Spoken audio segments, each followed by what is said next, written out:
Rédiger son CV, c'est beaucoup plus compliqué que ce qu'il y paraît. Donc, rare est le fait de décrocher un poste dès le premier CV envoyé.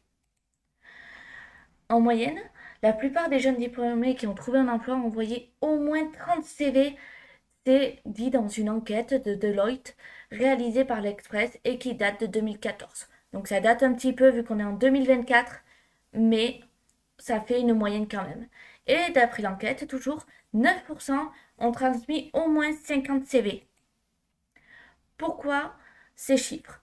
Donc on pourrait penser que c'est l'environnement très concurrentiel entre les candidats qui explique cette difficulté. Eh bien non. Souvent, c'est juste parce que le CV est trop confus, pas adapté au poste visé ou tout simplement juste pas assez vendeur.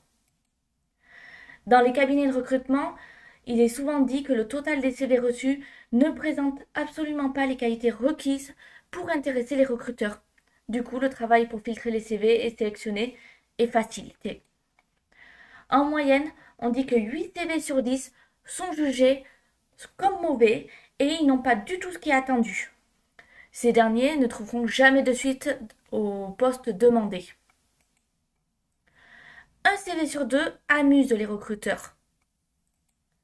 Et comme on peut voir, un CV sur 10 fait rire et est la cause de moquerie. Pour faire un bon CV, il faut imaginer que c'est le sien qui fait l'objet de moquerie, voire pire, qu'il passe dans les mains de tous les employés de l'entreprise où vous avez postulé. Pour vous, dans cette entreprise, c'est fini. Pour éviter cette situation, il faut prendre le temps de faire un CV soigné. Et comme dit précédemment, cela demande beaucoup de temps et d'efforts. Faire un CV, on sait que c'est compliqué. Mais si on veut avoir sa chance, il faut mieux le faire sérieusement. Je vous invite à regarder la suite des vidéos pour savoir comment faire un bon CV.